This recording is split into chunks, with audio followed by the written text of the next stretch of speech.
इस सरकार की मंशा, इसकी नीति साफ नहीं है। इनको अंबेडकर नाम से भी काफ़ी तकलीफ है। ड्रामा करने से और मूर्ति का उद्घाटन करने से कुछ नहीं होता है। मैं जानती नहीं हूँ प्रधानमंत्री की डिग्रियों का कौन सा ड्रामा है।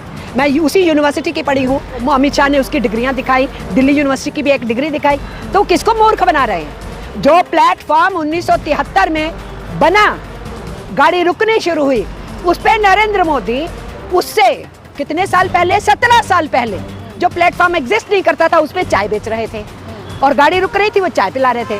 तो ऐसे मिस्टर प्राइम मिनिस्टर की बातों पे कौन यकीन करे? हम तो नहीं करते। उनके मोदी भक्तों को यकीन करना है, गोदी मीडिया को यकीन करना है, वो करते रहे। नेतृत्व में चंद्रयान चंद्रमा पे चला गया, लैंड भी कर तो उनके नेतृत्व में नहीं गया है, हमारे वैज्ञानिकों के नेतृत्व में गया है ना। मतलब बैर है आपको कि जरा भी नहीं क्रेडिट देना चाहते आप? नहीं देंगे हम क्रेडिट, उनको क्रेडिट नहीं देंगे, क्योंकि उन्होंने सारे काम डिसक्रेडिट के किए हैं। जो सब कुछ निर्मित किया है उस सबको वो धाराशाही करने में लगे हैं, तो क्रेडिट किस चीज़ का दे? हाँ, एक क्रेडिट दे सकते हैं कि जो इस देश में बनाया उसको वो तोड़फोड़ रहे हैं, अपने मित्रों को और विदेशी कंपनियों के हवाले कर रहे हैं, वो क्रेडिट हम उनको दे देते हैं। तो ये तो पिले पड़े हैं कि संविधान को तोड़ेंगे, और हम पिले पड़े, हम इनको उखाड़ के फेंकेंगे।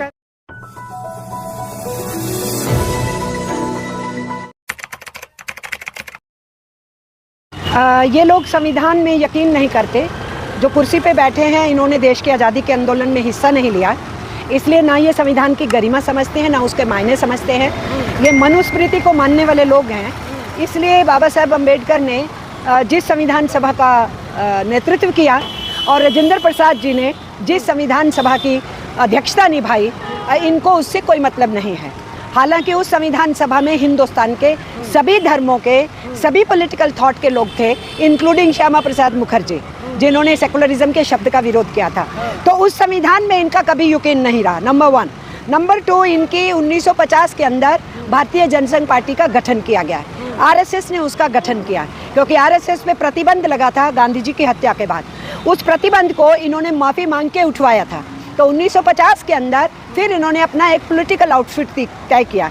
तो भारतीय जनसंघ पार्टी का वो पहला संविधान उठा के देखिए, उसमें लिखा है हम नहीं मानते सेकुलर इंडिया, हम इस देश में हिंदू राज को कायम करेंगे। 1925 की बात कर लीजिए, की विरासत है, बता रहे हैं विरासत है। 1925 की बात कीजिए, आरएसएस के संस्थापक हेडगेवार, जिसके ये स्वयं सेवक है, मिस्टर मोदी या उनकी टीम, बीजेपी कम है, स्वयं सेवी ज़्यादा है। तो हेडगेवार जी ने कहा था कि हमारी देश की आज़ादी के लिए कोई लड़ाई नहीं है। उनसे पूछा गया था आपके दुश्मन कौन है, तो उन्होंने कहा था मुसलमान हैं, क्रिश्चियन हैं और लाल झंडे वाले हैं। ये उन्होंने बोला था, मैं नहीं बोल रही कि ये पार्टी फासिस्ट है, नाजीवादी है। हेडगेवार जी ने खुद कहा कि हम फासीवाद, नाजीवाद हमारा फ़लसफ़ा है। ये मैं नहीं बता रही कि ये हिटलर की बात मानते हैं, ये हेडगेवार जी ने कहा कि हिटलर हमारी प्रेरणा स्रोत है। तो ये इनकी पुरानी कहानी है, ये उस आस्था में यकीन करते हैं, इसलिए उस संविधान को ये कभी स्वीकारे ही नहीं। तभी विवेक रॉय ने कह दिया कि इस संविधान की जो है वो लिव हो गई, लिविंग उसकी ख़त्म हो गई, वो अब नहीं रह सकता। ये विवेक रॉय के द्वारा कहा जाना, जो प्रधानमंत्री की इंटरनल टीम का मेंबर है, हम ये समझते हैं ये सरकार की जो साजिश की वो आती है। उससे पहले वाइस प्रेसिडेंट जो इंडिया के हैं धनखड़ जी, वो भी इस तरीके की बात किए। रिजिजू भी बार बार कहने की कोशिश किया। चंद्रचूड़ जी की स्टेटमेंट को इन्होंने काउंटर किया। तो ये तो पिले पड़े हैं कि संविधान को तोड़ेंगे, और हम पिले पड़े, हम इनको उखाड़ के फेंकेंगे। कहते हैं जो गोरे अंग्रेज छोड़ के चले गए उसी की डेंटिंग पेंटिंग करके नया बना दिया। तो गोरे अंग्रेजों का तो वो संविधान था नहीं, वो संविधान तो संविधान सभा बनाई गई, हिंदुस्तान के स्वतंत्रता आंदोलन में बनाई गई। उसमें हिंदुस्तान के हिंदुस्तानी थे, उसके अंदर कोई गोरा नहीं था, और उस कॉन्स्टिट्यूशन को बनाया गया।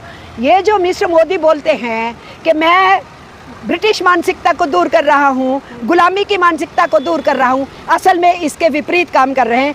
हमेशा याद रखे हिंदुस्तान का आवाम, मिस्टर मोदी जो बोलते हैं उससे उल्टा करते हैं, जो कर डालते हैं वो कभी बताते नहीं हैं, इसलिए उनकी बात पे हमें कोई यकीन नहीं है। मोदी जी ने तो कहा भी नहीं, फिर भी इतना शोर मचा रहे हैं संविधान पर। तो उनके आर्थिक सलाहकार जो तो ये तो देखो, कहा नहीं, वाइस प्रेसिडेंट ऑफ इंडिया ने क्या कहा।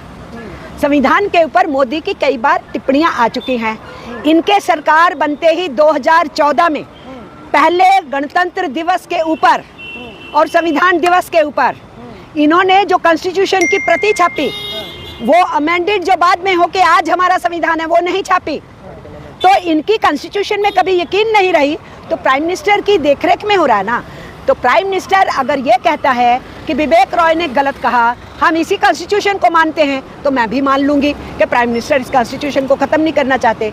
प्राइम मिनिस्टर का स्टाइल है वो इधर उधर से बातें कहलवाते हैं और उसके बाद धीरे से वो काम कर डालते हैं। थोड़ी देर के लिए मान लीजिए कि अगर नया संविधान आ जाता है तो क्या बदल जाएगा? क्यों नया संविधान आए, जब इस संविधान के अंदर हमें संविधान में परिवर्तनों की इजाज़त है और मेरे ख्याल 50 से ज़्यादा हम अमेंडमेंट्स कर चुके हैं, 106 अमेंडमेंट्स कर चुके हैं, तो और अमेंडमेंट्स हो जाएंगे।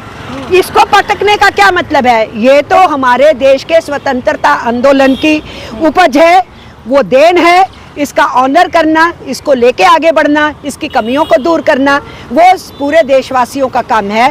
संविधान इटसेल्फ को फेंकने का मतलब है मिस्टर नरेंद्र मोदी डेमोक्रेसी में, सेकुलरिज्म में, सोशलिज्म में किसी चीज़ में यकीन नहीं रखते। जी कह रहे हैं कि ये बुलवाया गया है, आपको भी लगता है बुलवाया गया? ये मनोज झा जी बताएंगे बुलवाया गया, यानी मैं इतना जानती हूँ कि नरेंद्र मोदी जो करना चाहते होते हैं वो दसियों लोगों से अलग अलग तरीके से बुलवाते हैं, फिर उसको करते हैं। इसलिए मिस्टर नरेंद्र मोदी संविधान को पटक देना चाहते हैं। वो विवेक रॉय से लिखवाएं कि औरों से लिखवाएं या धनखड़ जी से बुलवाएं, जिससे भी बुलवाएं, इस सरकार की मंशा, इसकी नीति साफ नहीं है। इनको अंबेडकर नाम से भी काफ़ी तकलीफ है। ड्रामा करने से और मूर्ति का उद्घाटन करने से कुछ नहीं होता है।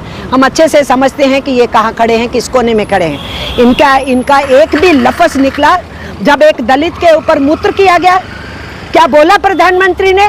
जब ट्राइबल के ऊपर मूत्र किया गया, इनकी सरकार ने क्या किया? घर तोड़ दिया। किसका घर तोड़ दिया? इनकी ये जो बुलडोजर की पॉलिटिक्स है ना, ये इन्हीं के ऊपर बुलडोजर फिरेगा किसी दिन। मैडम, मणिपुर में औरतों को नंगा करके वहाँ दौड़ाया गया। हाँ। आप देखिए, मोदी बोले नहीं तो फिर क्या है? मनुस्मृति की सोच है, दुख है, हमें दुख है, क्रोधित है हम। दुख है। कितने दिन बाद बोला? कितने दिन बाद बोला? 1 मिनट के लिए बोला। पार्लियामेंट में 2.5 घंटे के भाषण में 5 मिनट के लिए बोला। ये दुख वुख के शब्द बोलना कोई मायने नहीं है। इनकी खुद की बीजेपी की वहाँ सरकार है, ये जवाब दे कि क्यों नहीं हुआ था FIR फाइल। अमित शाह होके आ गया वहाँ, उसको पता ही नहीं ये कांड हुए थे। Then what kind of a home minister he is? उसको होम मिनिस्टर बने नहीं रहना चाहिए। मिस्टर नरेंद्र मोदी को प्राइम मिनिस्टर बने नहीं रहना चाहिए। 2024 में एक बार फिर से बीजेपी सरकार रिपीट करती है तो क्या नहीं रिपीट करे, संविधान को कुछ रिपीट नहीं करेगी। इसलिए जनता को कह रहे हैं कि संविधान को खतरे से बचाना है तो इनको रिपीट नहीं होने देना। हम क्यों कहें रिपीट होगी? नहीं होने देना है। सर्वे में तो वही जीत रहे हैं। सर्वे में अगर वो पैसा दे के सर्वे करा रहे हैं तो वो उनकी मर्जी। हमारा सर्वे बोल रहा है कि इनकी जमीन खिसक गई है नीचे से। दिखा रही है नेशनल मीडिया। नेशनल मीडिया वो गोदी मीडिया है, आपका वाला मीडिया नहीं है ना। सोशल मीडिया थोड़ी बहुत बात सुन रहा है ना अपोजिशन की और आंदोलनों की। जो सारा मीडिया कॉर्पोरेट्स इनके मित्रों ने खरीद लिया, उसको गोदी मीडिया कहो या मोदी मीडिया कह लो, वो ये नहीं दिखाएंगे तो और क्या दिखाएंगे? मैं इतना जानती हूँ कि 140 करोड़ का देश है ना, तो इस देश के लोगों की इंसल्ट मत करो कि इस देश में कोई काबिल नहीं है। मेरे से सुनना चाहते हैं, मैं जानती नहीं हूँ प्रधानमंत्री की डिग्रियों का कौन सा ड्रामा है। मैं उसी यूनिवर्सिटी की पढ़ी हूँ जहाँ पर उन्होंने वो अमित शाह ने उसकी डिग्रियाँ दिखाई, दिल्ली यूनिवर्सिटी की भी एक डिग्री दिखाई। तो किसको मूर्ख बना रहे हैं? जो प्लेटफॉर्म 1973 में बना, गाड़ी रुकनी शुरू हुई, उस पर नरेंद्र मोदी उससे कितने साल पहले, 17 साल पहले जो प्लेटफॉर्म एग्जिस्ट नहीं करता था उस पर चाय बेच रहे थे और गाड़ी रुक रही थी, वो चाय पिला रहे थे। तो ऐसे मिस्टर प्राइम मिनिस्टर की बातों पे कौन यकीन करे? हम तो नहीं करते। उनके मोदी भक्तों को यकीन करना है, गोदी मीडिया को यकीन करना है, वो करते रहें। आप एकदम विरोध कर रहे हैं। उनके नेतृत्व में चंद्रयान चंद्रमा पे चला गया, लैंड भी कर तो गया। उनके नेतृत्व में नहीं गया है, हमारे वैज्ञानिकों के नेतृत्व में गया है। हमें अपने देश के वैज्ञानिकों पे फक्र है। मैं तब स्कूल में पढ़ती थी जब 1962 के अंदर ये बॉडी बनाई गई थी साइंटिस्ट साराभाई के नेतृत्व में, पंडित नेहरू के टाइम में। उसके कुछ समय के बाद इसका नाम इसरो रखा गया था। तब तक मैं यूनिवर्सिटी में आ गई थी जब इसका नाम इसरो होने के बाद। तो वो सारा का सारा चंद्रयान का काम आज से 61 बरस पहले इसरो के बनने से शुरू हुआ। उसके बाद कई आर्यभट्ट और दूसरे बनाए गए। बीच में एक चंद्रयान जो है वो किसी तकनीकी वजह से फेल हुआ था। अदरवाइज ये इतने वर्षों की मेरे वैज्ञानिकों की, इंजीनियर्स की, श्रमिकों की मेहनत है जिसकी वजह से चंद्रयान 3 उतरा और हम सैल्यूट करते हैं उस पूरी टीम को। इतना मतलब बैर है आपको कि जरा भी नहीं क्रेडिट देना चाहते आप? नहीं देंगे हम क्रेडिट, उनको क्रेडिट नहीं देंगे, क्योंकि उन्होंने सारे काम डिस्क्रेडिट के किए हैं। जो सब कुछ निर्मित किया है उस सबको वो धाराशाही करने में लगे हैं, तो क्रेडिट किस चीज़ का दें? हाँ, एक क्रेडिट दे सकते हैं कि जो इस देश में बनाया उसको वो तोड़ फोड़ रहे हैं, अपने मित्रों को और विदेशी कंपनियों के हवाले कर रहे हैं, वो क्रेडिट हम उनको दे देते हैं।